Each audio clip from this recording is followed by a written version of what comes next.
Allowing time for a diplomatic solution, US President Donald Trump says he's giving himself 2 weeks to decide if the US will attack Iran. Meanwhile, 8 days into the conflict, Israel and Iran continue to exchange fire as diplomatic talks between European officials and Iran take place in Geneva. Sources telling NDTV there is a possibility of the 2 black boxes in the Air India crash being sent overseas for examination.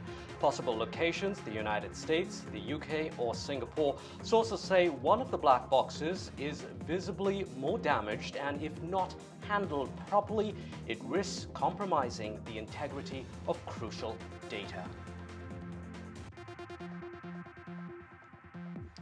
Yet another breather for TikTok. US President Trump has given the short video app the further 90-day extension.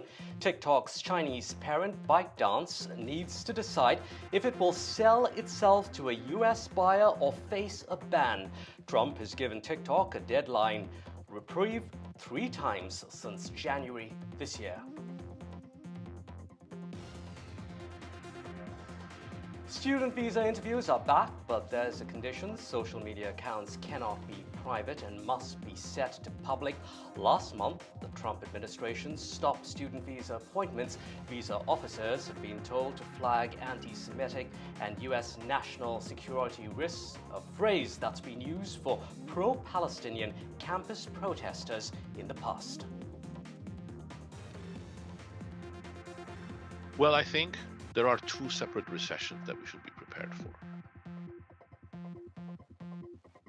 In an exclusive interview, Nobel winner Daron Acemoglu says expect a US recession next year, followed by another after Trump's term ends in 2028.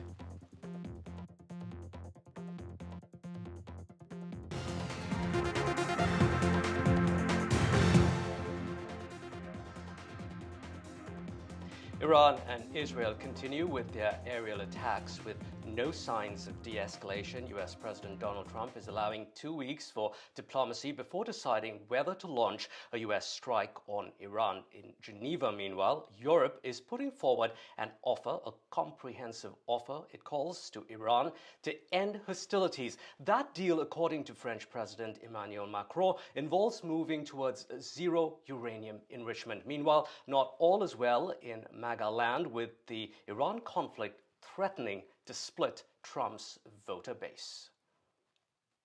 I mean, you don't know that I'm going to even do it. You don't know. I may do it. I may not do it. I mean, nobody knows what I'm going to do. Will he? Won't he?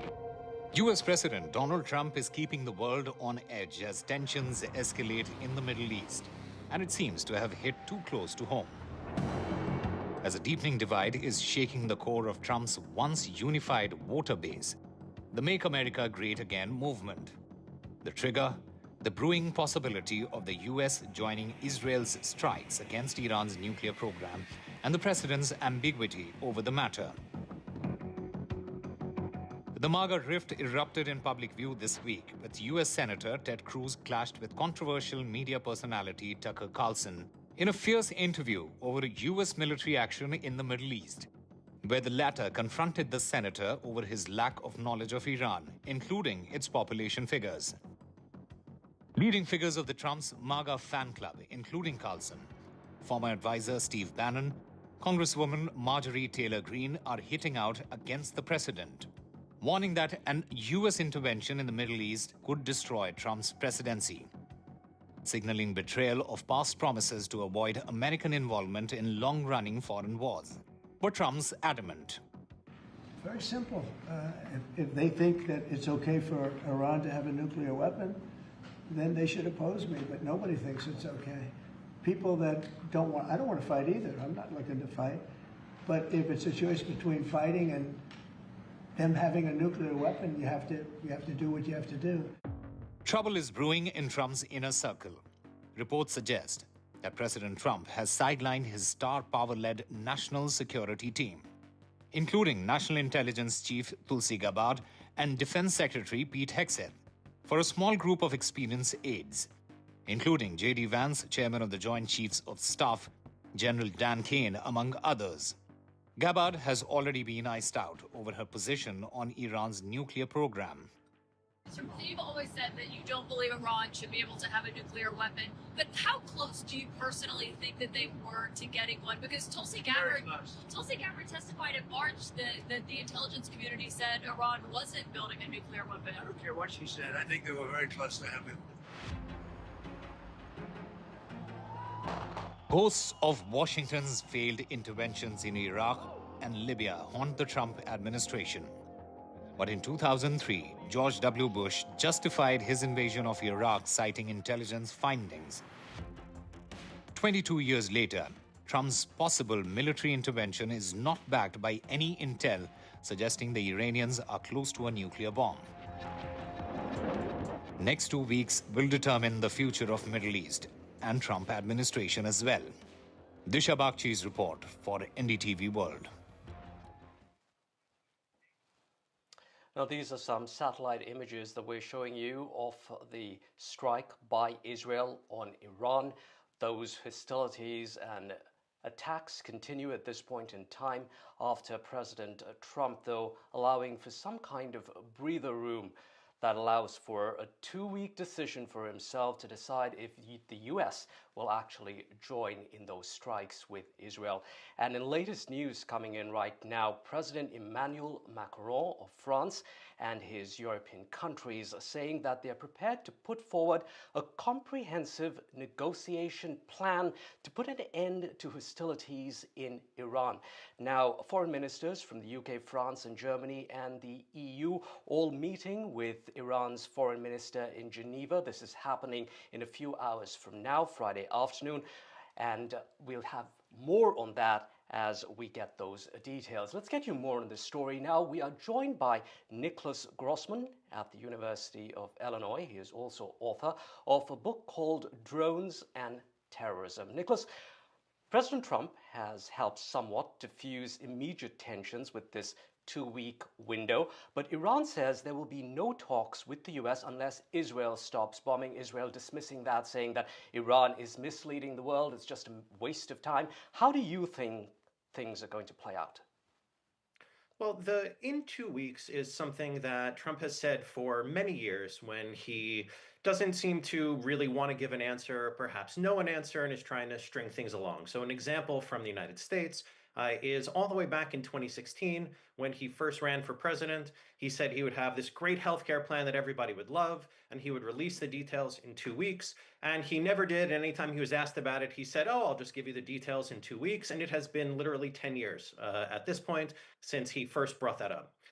So it is possible that this indicates that he doesn't really know what to do or doesn't necessarily want to get involved with military action and would like it to go away. But the problem is this is not something that's going to go away. So if anybody thought that the United States was about to bomb Iran tomorrow, then and were worried about that, then they should feel relieved, because it looks pretty clearly like the United States is not about to do that right away.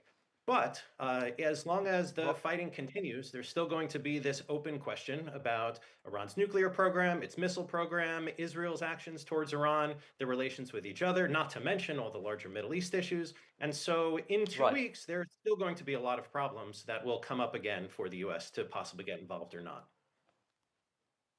All right, Nicholas, at the heart of the attack on Iran are claims that Iran is extremely close to building nuclear weapons. People are likening the motive to what happened to Saddam Hussein in Iraq, where, of course, eventually no weapons of mass destruction were found. A sense of déjà vu for you. How do you read this? Well, there are some important differences and some similarities. So I'd say the biggest difference is that Iraq did not have a nuclear program, and at least not an active one at the time, whereas Iran openly has an active nuclear program, things like enriching uranium domestically. And they have been multiple times criticized by the International Atomic Energy Agency via the UN for violating the Nuclear Non-Proliferation Treaty. So unlike with Iraq, there really is something there. That said, the Israeli government of Benjamin Netanyahu, and Netanyahu specifically, has claimed that Iran is on the verge of having a bomb. And they've, for at this point, really years that they have made that claim. In fact, Netanyahu, you can see even going back to the 20th century, has made claims along along those lines. And other intelligence agencies, including in the United States, have not drawn a similar conclusion. So the question of Iran's nuclear program is real, but the possibility that they were just on the verge of having a bomb is most likely not accurate. And if you parse those statements, what you would see is that the real accusation they were making was that Iran was close to having enough enriched uranium that if it then decided to make a bomb, it would have the fuel for it, but not that they were, say, about to have a nuclear test within days. Okay, Nicholas, let's talk about regime change. Trump earlier in the week said of Iran's supreme leader, Ayatollah Ali Khamenei, we are going to take him out, at least for now, basically saying that we won't kill him yet for now. Extremely disturbing remarks there. But if this were to happen, there are really no guarantees that the next supreme leader, right, will be different in any way.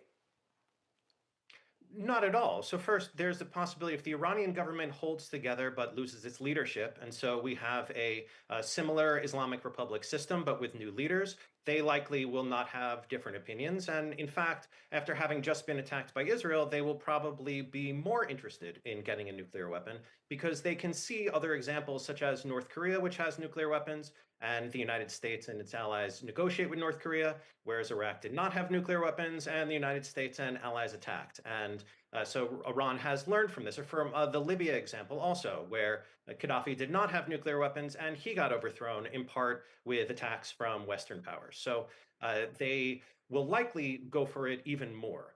On the other hand, if the regime collapses, as it seems like the Israeli government hopes, then there is no guarantee that there will be something better, certainly not something that's Israel-friendly or America-friendly that rises in its place, or there's a live possibility that if the government collapses, nothing rises in its place, and it is a situation of chaotic power vacuums for a while, and it took the United States and allies years to stabilize Iraq, with occupying it with well over 100,000 troops. And Iran has about twice the population of Iraq and about 3 times the area. So any attempt to try to occupy and pacify an Iranian country that is in chaos is likely to be extremely difficult. And we'll be closely watching, and so will you. Thank you very much indeed, Nicholas Grossman there from the University of Illinois. In other news now, this week saw Indian Prime Minister Narendra Modi speaking to US President Trump. Modi reiterated that Operation Sindoor was paused following a request from Pakistan and not due to mediation or an offer of trade concessions by the US. NDTV Profits, Rishabh Bhatnagar has more on what kind of impact all of this might have on the looming India-US trade deal. Right, with regards to this constant back and forth that is happening between US and India as to who brokered this ceasefire between India and Pakistan last month, an aspect that is ignored is the fact that trade talks are on between India and the US. And what we're picking up is that trade talks will continue parallelly. There is a diplomatic relation that India and the US share that perhaps Prime Minister Narendra Modi and President Donald Trump adhere to. But what we're seeing is that an active bilateral trade agreement is being negotiated with India's Commerce Minister Piyush Goyal helming it. And we are supposed to, we're constantly still in agreement with the fact that a first tranche or an early harvest of the India-US bilateral trade agreement is on track for July 9th. What we're also given to understand is that because there is the US sort of July 4th, their Independence Day, or the 4th of July, it is that week where we expect a lot of these trade agreements that the US is expected to announce. And that is also what India is targeting for, given that July 9th is the date where the 3-month tariff pause period ends. And so that is something that is being looked forward to. A trade deal is very much in the offing for India and the US, at least a first tranche, and then we'll have another tranche come up in the fall of 2025. That is by October this year, and then there'll be a third sort of a tranche that will be decided on a later date. So that is what we have currently on the India, US, Pakistan sort of trilateral agreement and the trilateral relationship that these three countries share. Another news now from Trump's trade policy to coming after the independence of the US central bank. Our next guest is alarmed. Daron Acemoglu won the 2024 Nobel Prize in Economics in an exclusive interview with NDTV. Acemoglu says that the world needs to brace for two recessions. Here's our exclusive interview. Acemoglu, for joining us here on Washington Watch. Our first question here to you, really. Mr. Acemoglu, whatever happens in the United States has repercussions on the rest of the world. What do you see happening with the US economy in the long term and short term?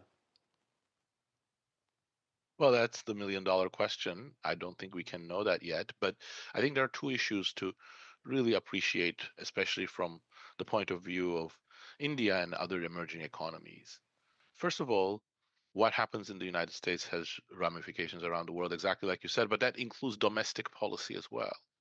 A lot of the world is focusing on tariff policy because that's immediately relevant. But Trump's bigger agenda is to create an executive presidency with him at the top with few constraints and a lot of power concentrated in his hands. If that succeeds, that's a fundamental transformation of US institutions with a even huger transformation of US economy following. But once you also make this observation, you also see that the form of tariffs has specific significance. There is no economic theory, absolutely none, that would justify the form of tariffs that President Trump is imposing. But it makes sense if your point is to centralize power in your hands. Now he can make deals with India, with Bangladesh, with China, with the European Union.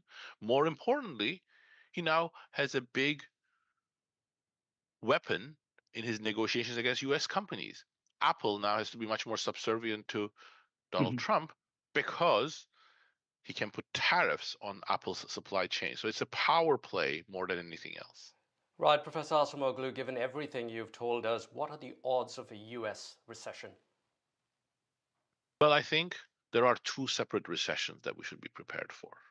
One, imagine what would have happened if the US did not go into this tariff game. Trump would have again weakened US institutions, and that would have had an impact on the tech sector, on other innovations, on other businesses. And I think we could expect a instability perhaps 4 or 5 years times. So some of it after Trump actually. But with the tariffs, he's actually bringing those much earlier, and he's creating a new source of instability which will intersect with those institutional induced recessions. So we could see a recession, I think, next year if this tariff game continues economy. And if, as it seems likely, at some point a Trump induced recession arrives, it will not be an American recession, it will be a global recession.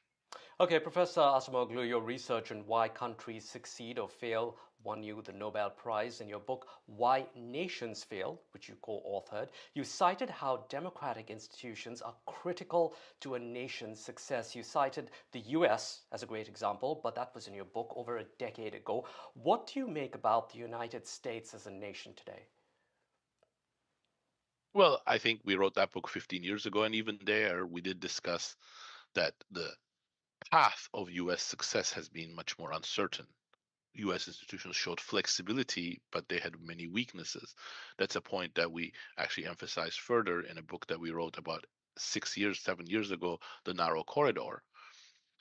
But even since the 6 year landmark that has happened over the now that we're seeing, huge changes have happened in US institutions. Their weaknesses have been pried open. both during the Biden presidency, but especially after Donald Trump has come to power. And for once, I think there is a real danger that the US republic, US democracy could collapse. Now, if we go back to Why Nations Fail, it's ironic that some of the lies that we wrote in that book with advice to emerging economies, such as India, Bangladesh, Pakistan, those in Latin America, now apply to the United States. The danger is really undermining inclusive institutions and failing to build the institutions for a new age that we require. And for the US, the problem is that the effects are going to be slow because people still have trust in US institutions. They are normalizing these changes. But once it comes, it's going to have really deep consequences. Okay, let's zoom into one of those institutions, the independence of the US Central Bank. Trump is unhappy with the Fed chair. Trump, of course, remains unhappy about high interest rates. What would you say to those who agree with Trump that the Fed should, in fact, cut rates to prevent a fallout from those tariffs? Well, I think it is true that there is going to be a lot of turbulence. And when that comes, it may well be that central banks around the world may need to stimulate the economy. And also the independence of the central bank, which is such an important bulwark of stability in the United States, requires that experts in the central bank make that decision, not politicians. Politicians calling for lower interest rates is something we had left behind. But of course, Trump is bringing the worst in the political system. And the argument that I have created this mess and this mess should be accommodated by lower interest rates is really very hypocritical. Okay, Professor Acemoglu, before we let you go, this has been a question on the minds of many Indians. When you won the Nobel Prize a few months ago, you shared the news by posting an article from Pune News, which is not a mainstream news outlet from India. Why did you pick Pune News for your choice? I don't remember. It must have been, I don't use Twitter very regularly. I must have seen it and something must have appealed and I must have retweeted it, but I don't actually remember. I'm sorry. I like, some of the comments and the things I see from Indian press. It's like rich, diverse country with an amazing history. So I'm sure I was taken by some aspect of it. That exclusive interview with Daron Acemoglu, more can be found on our YouTube channel. Time now for some other news in brief. This week saw Democrat Brad Lander, who is running for New York City mayor, handcuffed as he was trying to escort a migrant whom immigration agents were seeking to arrest. A few days prior, Democratic Senator Alex Padilla was wrestled out of a room and then handcuffed after he tried to question U.S. Homeland Security Secretary Kristi Noem at a news conference.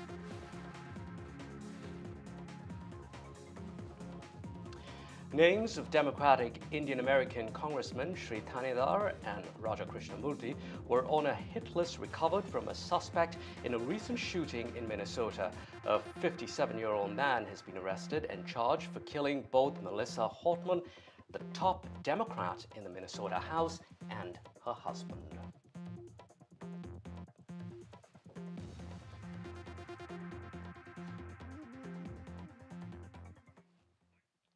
Time for Diaspora Connect now, where we bring you stories of overseas Indians. Today, we met a former IT worker who gave up her high-paying job to become a farmer, not just any farmer, but one that grows Indian vegetables like Karela and Desi Palak.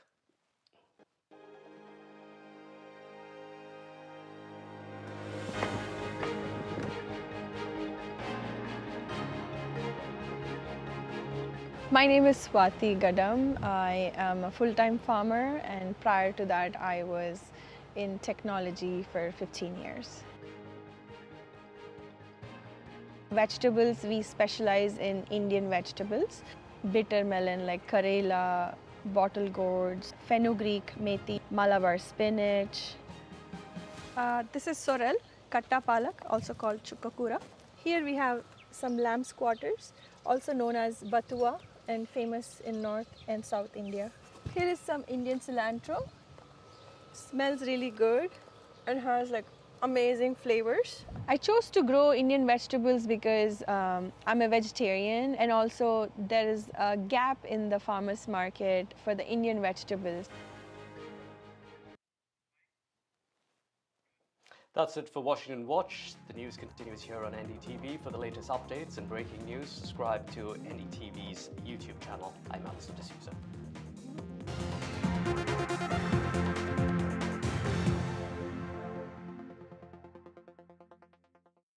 How long's it been then? We met about 8 years back. What? Yeah, serious relationship. He has this way of looking into my eyes. Knows how to treat me. Gentle, considerate. Did I tell you he owns his own business? I think he's going to pop the question. Better or worse? Better. Our opticians and audiologists own their stores, so your care is their business, which can make them rather popular. Apparently, he's seeing half the town. Book an appointment today. Life is complicated. Hastings Direct Car Insurance is simple. You've got a lot going on. A lot. Trying to save could really grind your gears. So come on, let's get a great deal off the ground! Nice driving. Hastings Direct is simple. Great cover, great price, and a great app makes us one of the UK's top choices when comparing car insurance online. Hastings Direct. Simplicity is the best policy. Magic family moments deserve the perfect setting. A stylish awning from House is the ideal addition to your outdoor space. Available in a range of colours and finishes, and with the option of integrated lighting and heating, you can enjoy your outdoor space for even longer. Now that is magic. House awnings, made for life. Get that lucky cow feeling with luckycowbingo.com/bingo, the site that's bursting with beautiful bingo games. That's luckycowbingo.com/bingo. غير وأجعل هلاش وأصير غير أجعل هاي ويحن مسطي أقول عشان متل أقول هاي أراي لقاطع قاجة على من أقول بدنا مجنة أقولتو قالون كما كتو سايني أكبر كاسات غيرنا تاني وقبيل إنني نتمامل Fatoon, Leolida, and Monica are caught in the biggest global hunger crisis of the 21st century. Millions of children all over the world are going hungry because of conflict, displacement, and extreme weather. We urgently need your help to fight acute hunger and malnutrition. Please search Save the Children or visit savethechildren.org.uk to give £5 a month. Your £5 a month can help us give hungry families life-saving food and provide malnourished children the treatment they need to recover.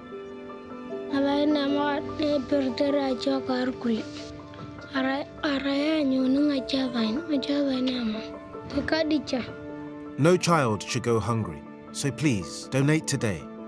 Search Save the Children or visit savethechildren.org.uk to give £5 a month. Thank you. Some people think life slows down in your 50s, but I'm just getting started. And I don't want my lot to have to worry about funeral costs. Let them spend their money on nicer things. So I decided to learn more about over 50s life insurance from Cover Today. They're the only over 50s life insurer with no waiting period. Unlike other insurers who could make you wait up to 2 years, with Cover Today, you're fully covered from day one. And you're covered for the whole of your life. Unlike other things in life, the price never goes up. Go online or talk to their friendly UK team in just one phone call. Cover Today are the only over 50s life insurer with no waiting period and no annoying trips to the doctors either. Plus, you get your choice of a £125 gift card. Now I'm with Cover Today, I can get on with something much more interesting. To get a free life insurance quote, call our friendly UK team on 0800 470 4474 or visit covertoday.co.uk.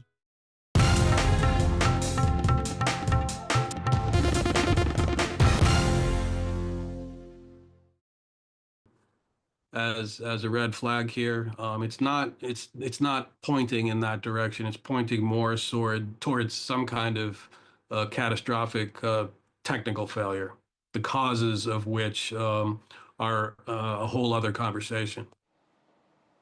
Patrick Smith of AskThePilot.com. Thank you very much for speaking to us here on NDTV. This is an important story for us, and we are committed to seeing it till the end. We don't know how long it's going to take for that investigation to emerge with a preliminary and then a final report, but people are waiting for answers. The families of those who are lost and a country at large is waiting for what happened to Flight AI 171. We will, I promise you, continue to report it here on NDTV.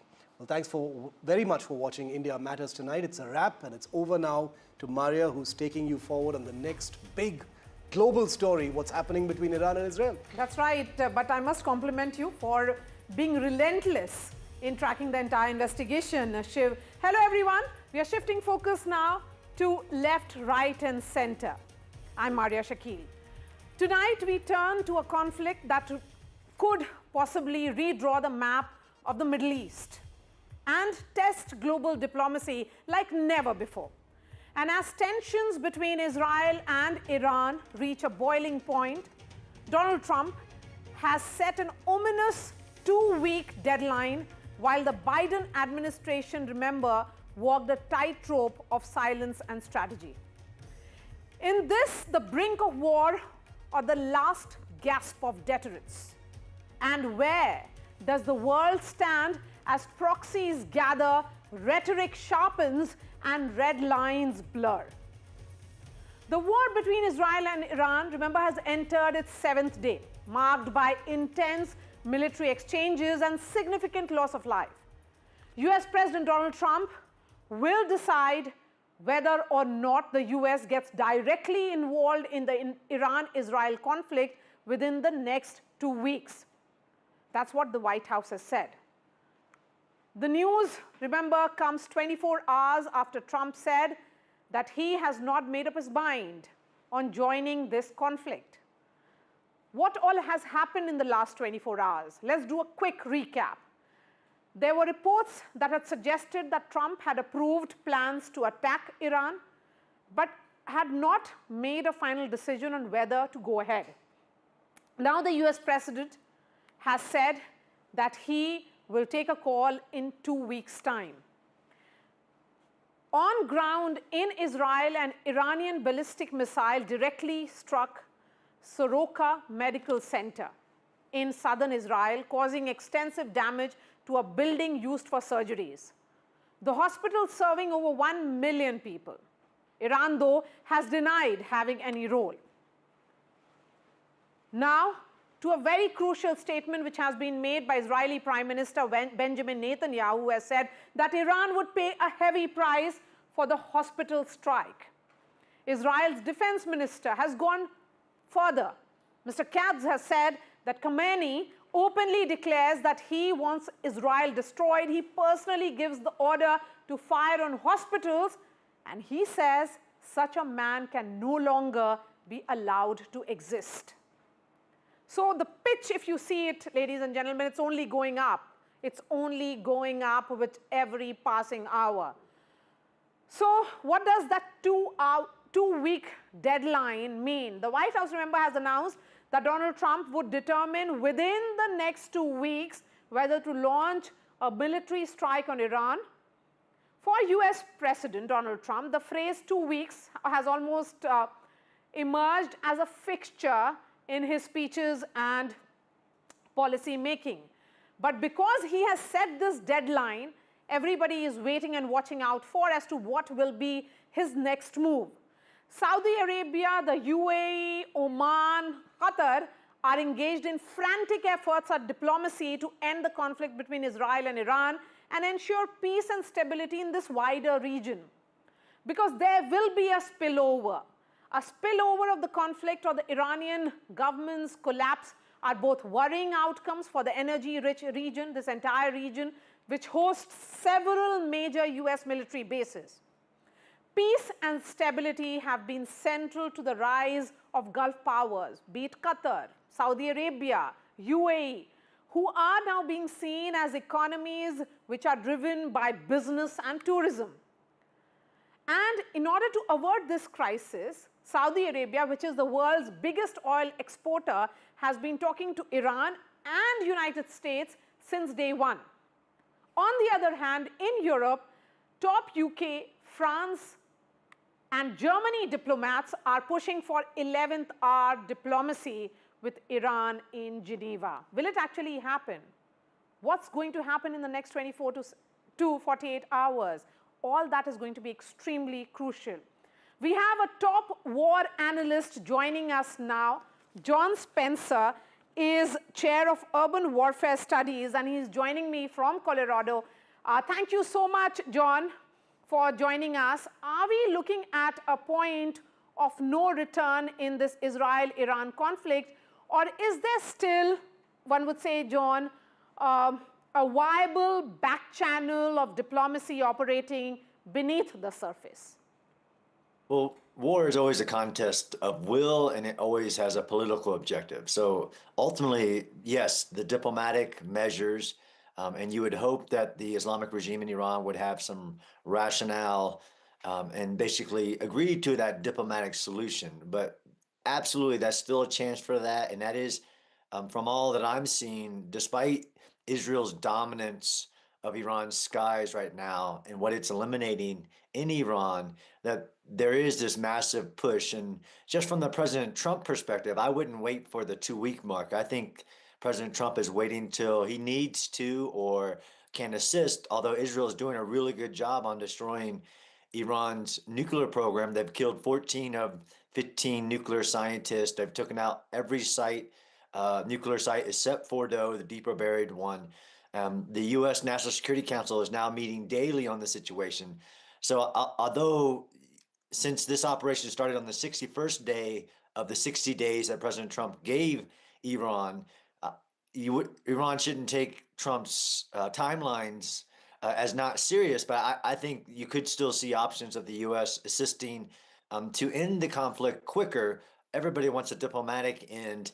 And lastly, it's pretty ridiculous that Iran would say they had no part in striking a hospital. Their propaganda machine rivals that of Pakistan and what we saw in Operation Sindoor. So how has Israel's recent military strategy effectively crossed Tehran's red lines? And what do you think Iran's likely next move will be? Will it be retaliation or restraint? So at this moment, I don't see Iran showing any restraint, but Israel is not only hitting their over 20 senior commanders, they just eliminated the next head of the military that Iran appointed to the military. They've also taken out Iran's ability to retaliate. So they've taken out 40 to 50% of Iran's rocket launchers, because that's really the main and only way that Iran has an ability to retaliate to Israel specifically, although they could activate proxies across the Middle East and even in other countries like the United States. But right now, mainly, Iran can retaliate with ballistic missiles, but Israel is showing immense amounts of capability to target that capability before it's launched and to defend against it. There's recent strikes as of today, and Iran had zero impact of their ballistic missiles, and the United States is positioning more aircraft carriers into the region that are basically a defense. So I don't know about red lines. Israel's objective is very clear. Iran's objectives are less clear on what they're trying to achieve, other than to reach some type of position where they keep their nuclear program, which now you have the world. I mean, even the G7 conference, Iran cannot have a nuclear program. But Donald Trump's 2-week deadline, I mean, what does that mean militarily or diplomatically? Is it bluster or a sign of some serious intent?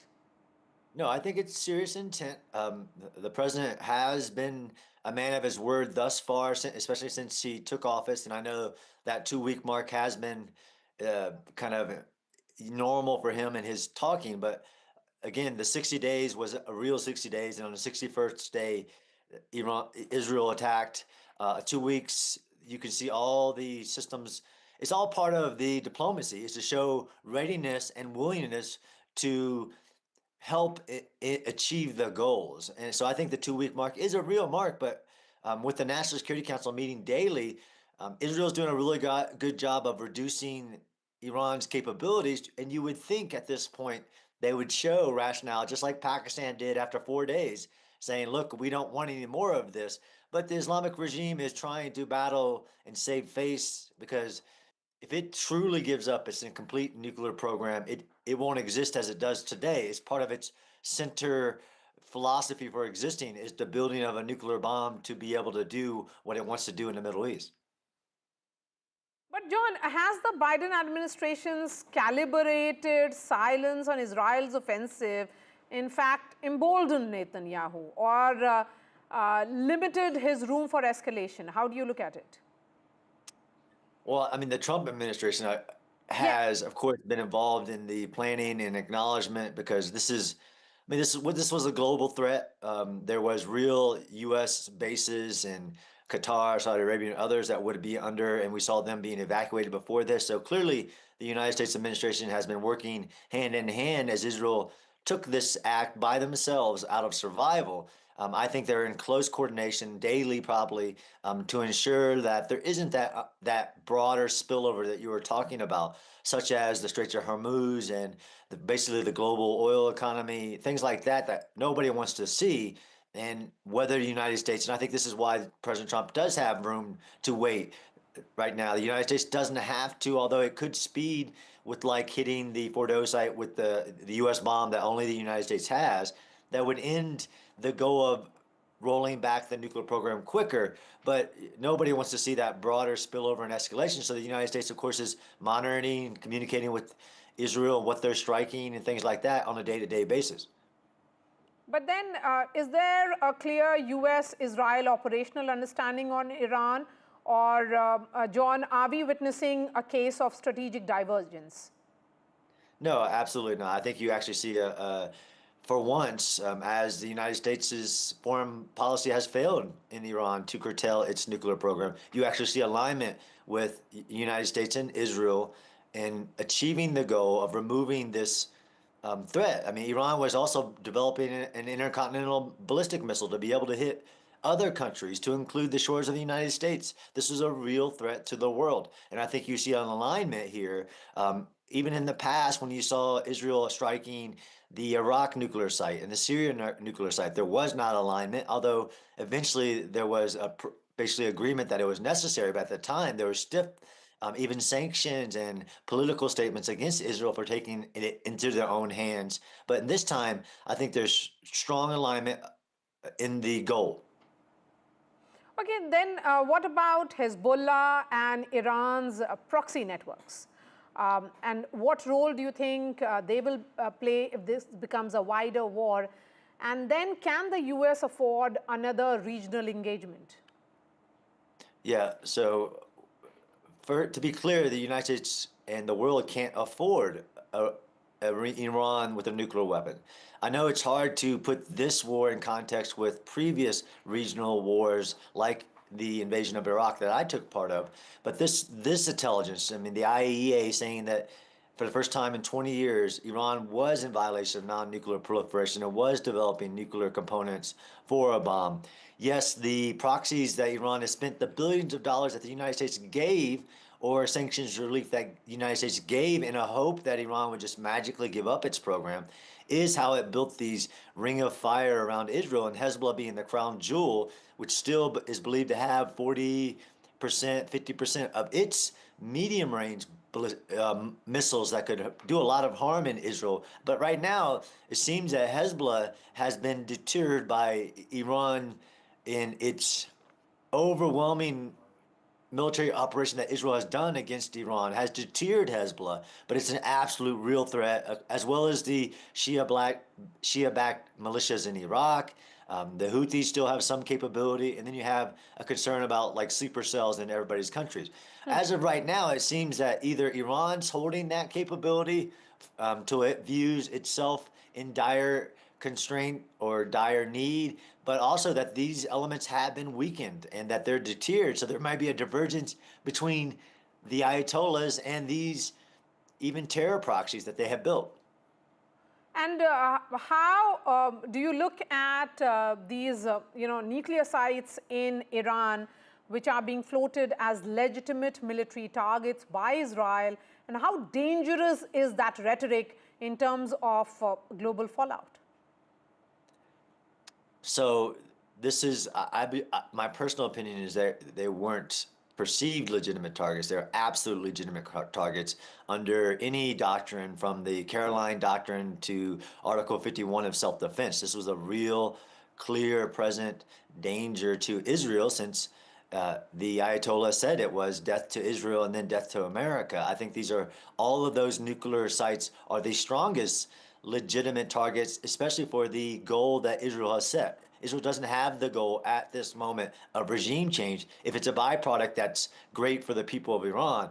But the targeting of this real threat to Israel and to other countries in the Middle East, as well as the United States, the Natanz nuclear site, Isfahan, the Fordow, the plutonium enrichment site, all very legitimate targets in this act of self-defense that Israel has done. And I think I'm pretty sure that's an international norm, that this would be clear, legitimate targets.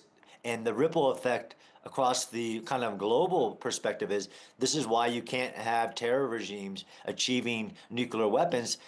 It would lead to proliferation, because if Iran had a nuclear weapon, Saudi Arabia would want one, other countries would want one, from self-defense, from what this terror proxy, this terror regime says it wants its nuclear program. It doesn't want clean energy. It wants the ability to cause mass destruction against other countries so it can continue its global export of terrorism, much like Pakistan does.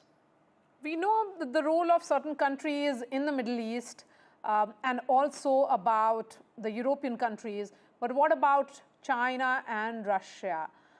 Where do you see these two countries in this entire conflict?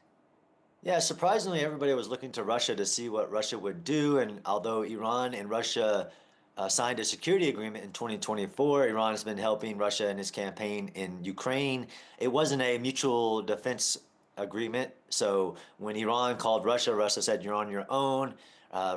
Vladimir Putin even talked to President Trump about helping to mediate a end of basically the operation, and President Trump told him, "How about you worry about mediating and ending the war in Ukraine?"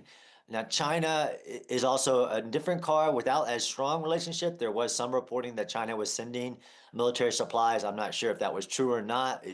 Hopefully that's not true, and there should be kind of a global conversation about this is about a very limited objective, and nobody should be helping Iran continue a nuclear program at this moment, and that there should be this. I agree that there's many European countries in Geneva right now, and they talked about Oman getting back to the table. This is Iran's chance to actually negotiate in good faith, which it wasn't doing before. A couple of questions, and I want to understand, President Donald Trump saw himself as a peacemaker, and he was hoping that he would have stopped the Russia-Ukraine war. That was not to be. And if now he has set that 14-day deadline, 2 weeks to be specific, according to the White House, how, does it really weaken the role of United States? It's appearing to be almost a country which is going to be triggering it, making it worse, perhaps escalating it rather than de-escalation? No, I think the opposite is actually actualizing the peace through strength motto that President Trump came into, was elected for.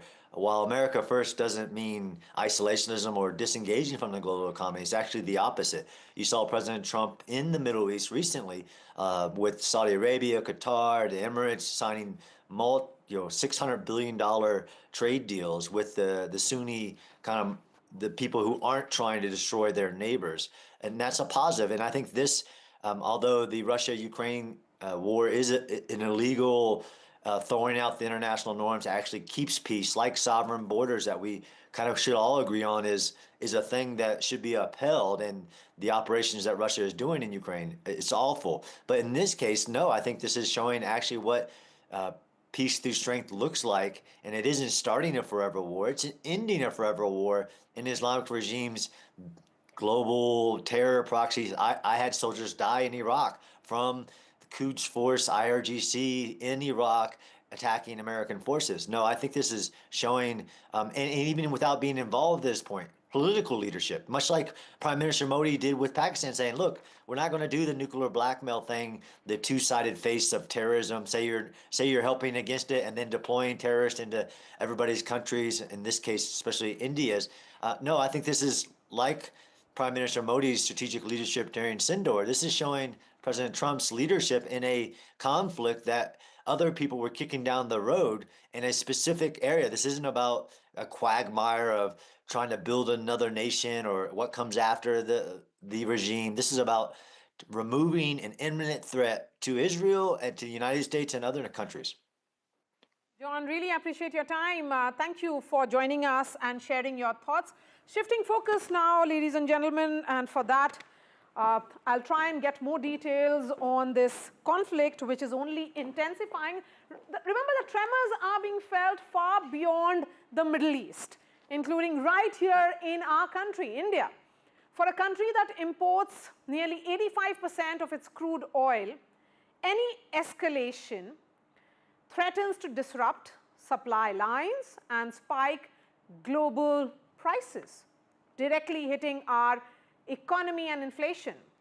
But it's not just about oil. India has deep strategic ties with both Israel and Iran, and one a key defense partner, the other a vital route to Central Asia through the Chabar port. With West Asia on the edge, New Delhi finds itself in a very, very delicate diplomatic dance, balancing energy security, regional stability, and long-term strategic interests.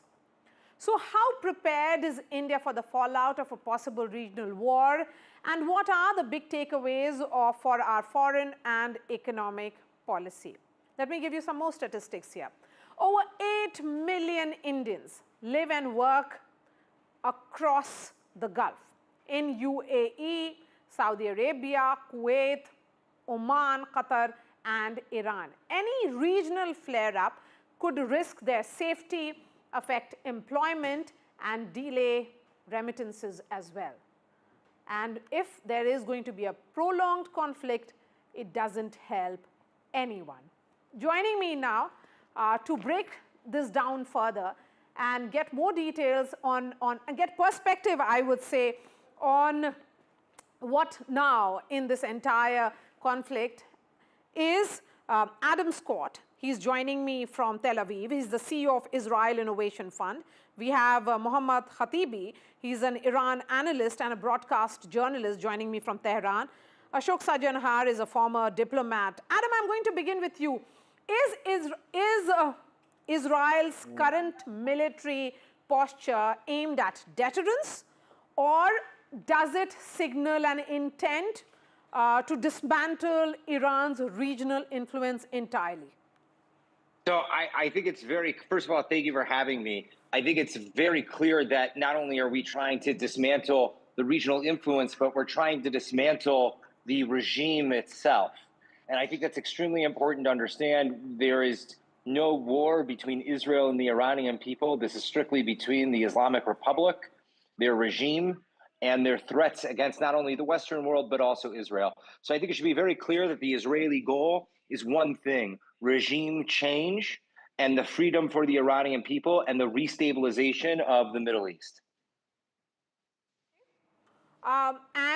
From Tehran's side, is this about retaliation or about shaping a long-term resistance narrative here?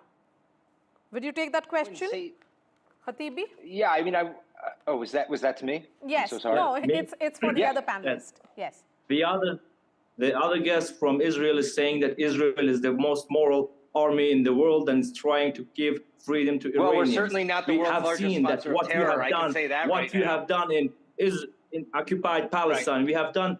Right, occupied Palestine, except for the fact that it's our land and that we've been an indigenous people for 3,500 years. And you are continuing to bomb Syria. You are continuing to bomb I'm going to leave the program if I have to listen to this. I'm not going to lie.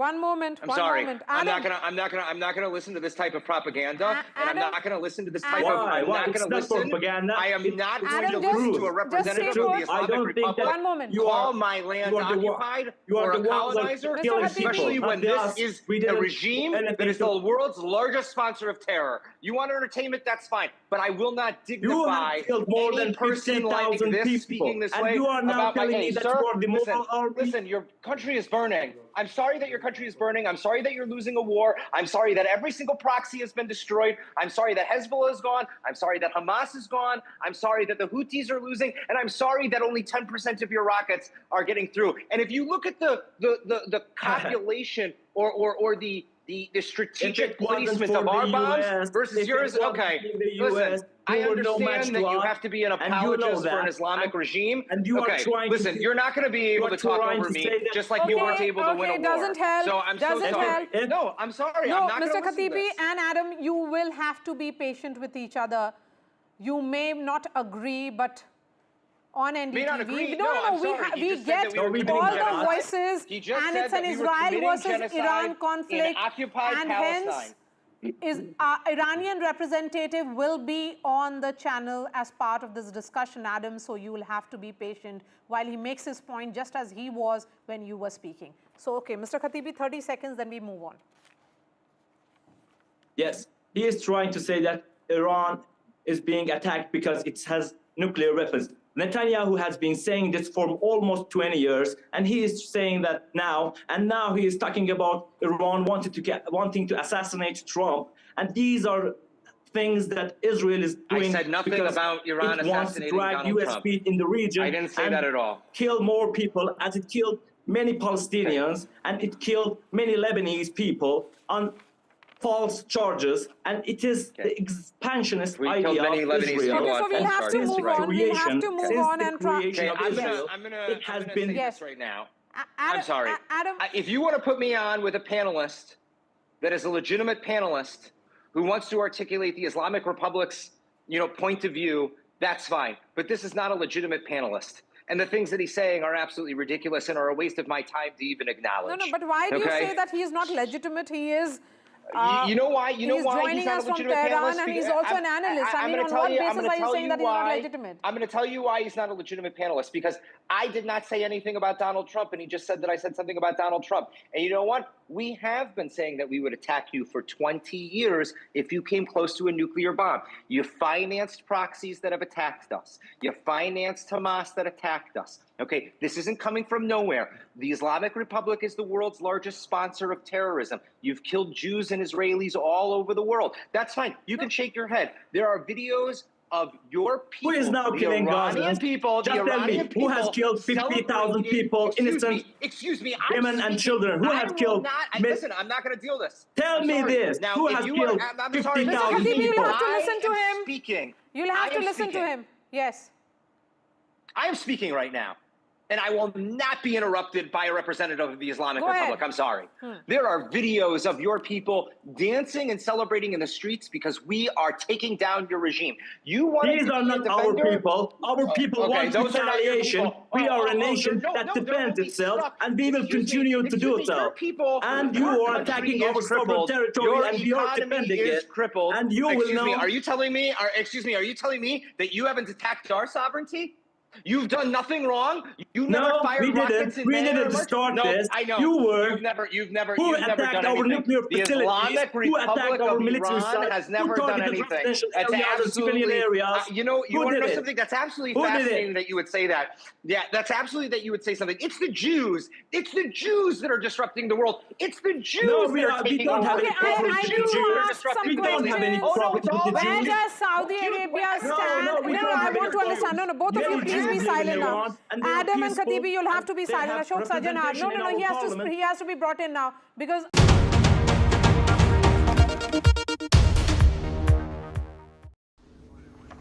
Step into your future with learning that can take you anywhere. This part is really, really important on the side. All by yourself. Listening to everybody say, be everybody else. Can't you see? Thank you, Your Honor. The case is very, very simple. Ain't nobody just Open University. The future is open. So I've just got Sun Life's guaranteed over 50 plan. Super easy, no medical questions. I finally have the confidence to devote myself to my craft. Woodwork? I even made this. Really? With Sun Life, there's a guaranteed cash payout. But this is one less thing you'll have to spend it on. Search Sun Life Plan today and get a free gift card. Sun's out, fun's out. At Tesco Mobile, our deals will help you get the most out of summer. Get a SIM with 100 gigs of data for just £16 a month with club card prices. And what's more, we'll help you save on your summer activities by collecting £20 worth of club card points too. How you choose to spend them is up to you. It pays to be connected. Search Tesco Mobile. Every little helps. Life's full of times like this. Oh yeah. The gaps between the good stuff. Okay. Like killing time in waiting rooms. It's not long until you've had enough. David, it's time for some tombola. Working on that flat pack. Open for fun. Been bulking up the six-pack. Open for fun. Yes! I've won £11! All right, calm down. It's just a bit of bingo. Open for fun. Kelsey and Reese could part exchange their car. Or check out We Buy Any Car. They could be confused if they got a good deal part exchanging. Or have cash in the bank with more bargaining power to get their dream camper van. Bad vibes or good vibes only. To get a quote in 30 seconds, enter your reg number now at WeBuyAnyCar.com. If you won't do it for you, do it for your dog, who's upset you didn't hear his whining. Book a free hearing test at bootshearingcare.com. If your garage looks like this, you need Tougher Man. A leading supplier of shelving for your home or business. Assembly is quick, easy and boltless.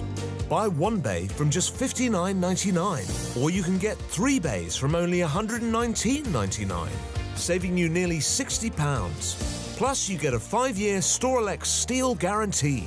Order now at tougherman.co.uk. I bought cars on finance, so I've made my claim. If our lenders charge hidden commissions, then I've made my claim. I could be owed thousands. I've made my claim. I've made my claim. I've made my claim. I've made my claim. It's so quick and simple. You could be owed thousands in hidden commissions from vehicles bought on finance since 2007, even without the details. I've made my claim. Trust myclaimgroup.co.uk. Claims made simple.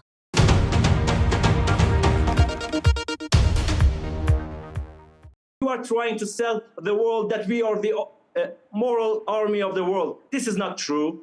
And we have seen that in Gaza Strip. We have seen that in Syria, Lebanon, wherever you are, wherever your boss, US is, you are saying that we are trying to give freedom to that country. You didn't bring freedom to Iraq. Your boss didn't bring freedom to Iraq. It's just misery. We don't let you to do that. Am I going to be allowed to say anything? Yeah. Let him finish. Yeah. So Okay. you've made your point with DP. Come in. Adam. You're finished. Okay. First of all, I don't know what we have to do with Iraq. We had nothing to do with that. That was the Americans too. Could you just do me a favor and define occupied Palestine for me? What areas that are?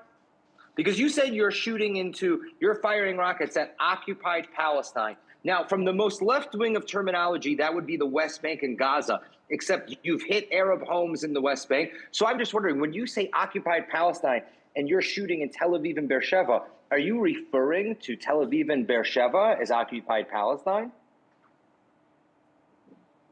Yeah. The whole right. occupied Palestine. Right. Okay. There is nothing called Israel. Okay, excuse me. I asked one question. There is nothing called Israel. Time to talk. Right. Okay. So there's nothing called Israel. Okay. So now I know that we're dealing with a guest not living in reality. You try to annex now. Sir, shut up. You have control over whatever you have. Myself. Do you understand? I'm going to bend you over and smack you the way that our army is already destroying your country. So okay, either you be Adam, quiet. Adam, we have to be careful with the language. We have to be very, very careful with the language. This is a discussion on a television channel. You are really going overboard. You're going very, very overboard. My country doesn't exist. Okay, well, my country doesn't exist, apparently, and it's okay to attack our civilian infrastructure, and it's okay to attack. It's okay to no attack one is hospitals. attacking your civilian infrastructure. You better know that you are trying to occupy the whole West Bank and you are growing settlements there. Okay, right, excuse me. No. In Tel Aviv, my friend's apartment has been destroyed. She is now homeless because you hit a rocket directly on her apartment building. You destroyed 30 kilometers, 30. No, we're not talking about that. Of land. You have destroyed every building in Gaza. Okay, Adam Scott, respond to my question now, and please, Mr. Khatibi, be silent. I won't get that. I'm be sorry, patient. but like I'm a serious, I'm a serious Adam journalist, Scott, I want to, and I'm a serious commentator, Adam, and I will not participate in these games just for your entertainment. Adam, what is going to be the role of the United States? The role of the United States will probably be whatever it has to be in order for there to be stability in the region, which is not something that will exist if the Islamic Republic continues to stand, as not only Syria feels, but Saudi Arabia feels, and also Lebanon feels, and so does Jordan. Because nobody likes playing with the Islamic Republic because they're the people that come into the sandbox and step on everybody's sandcastles. Now, if you want to have serious commentary and have a serious discussion, I'll be more than happy to do so. But it's extremely hard to do that with somebody that says they're not hitting civilian targets you can make your serious when they're observation. bombing. You can make your I can't make a serious observation because when I see asked this a question. You can respond to me. Like Forget about what's being said by Mr. Khatibi here. You respond to my question. That's fine. I responded to you. I told you. So U.S. President has given a 2-week deadline. The Americans will probably do what is ever necessary in order to destabilize the Iranian regime and have them replaced. Mark my words, by the end of the month, the Islamic Republic will no longer be standing. Mr. Khatibi, quickly. So, without the role of the US United help, States, you wouldn't have dared to. Who do you think can play without the US help, Israel wouldn't have dared to attack us. Play and it's the role US, of the peacemaker, and Israel is the proxy of the US in the can make region. that effort to de-escalate this, given the nature of escalation that we are seeing. It's already 8 days. We were on the negotiating table, and Israel blew that table off. And now, no negotiation can happen until Israel stops acting like this. Israeli aggression on Iran must stop, and the whole world should condemn Israeli acts of aggression against Iran. The United Nations Security Council should condemn Israel, and the IAEA, Grossi, which is trying to be neutral, and we all know that he is a spy, Israeli spy, trying to condemn Iran for what it hasn't done. The IAEA should condemn Israel for attacking civilian nuclear facilities. No one was in Iran was civilian nuclear facilities. And Israel has been saying that Iran was days away from building a nuclear bomb for more than 20 years. And this should stop. We were on the negotiating table, but now we are defending our sovereign territory. We are a dignified nation. All right, we have dignity. Khatibi, Adam Scott and Ashok Sajjan, I really appreciate your time. Shifting focus now to another story. A 30,000-pound bunker buster bomb may be the key to Israel's plan to eliminate Iran's Fordo nuclear site, but only the US has it.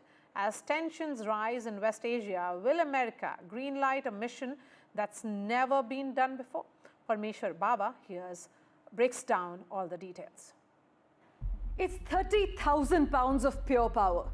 Nicknamed the Bunker Buster, the GBU-57 massive ordnance penetrator is the most powerful non-nuclear bomb on Earth. And right now, it may be Israel's only hope of hitting what it calls the heart of Iran's nuclear program. I'll tell you why it matters. Iran's Fordo nuclear facility, buried deep inside a mountain, is practically impenetrable. Israel's own bombs can't touch it, But the US mob, well, it was explicitly engineered to destroy deep underground weapon bunkers, exactly like Fordo. So why hasn't it been used? Because the massive ordnance penetrator doesn't sit in Israeli hangars. It's American-only tech, deployed by the stealth B-2 Spirit bomber, a weapon platform that only the US controls.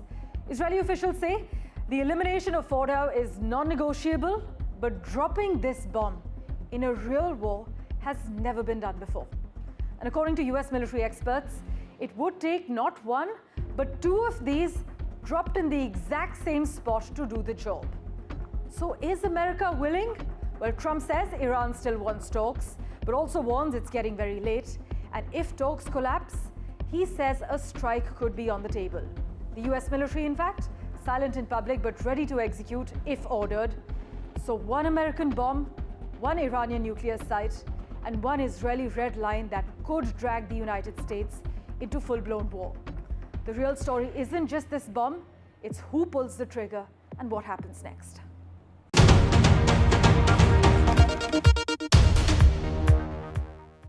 Ladies and gentlemen, Britain hasn't been so great of late because the country hasn't been eating enough Weetabix. Makes sense. I've been eating croissants. To whoever's in charge of fixing potholes, VAR, and drivers who park like this, we must say, have you had your Weetabix?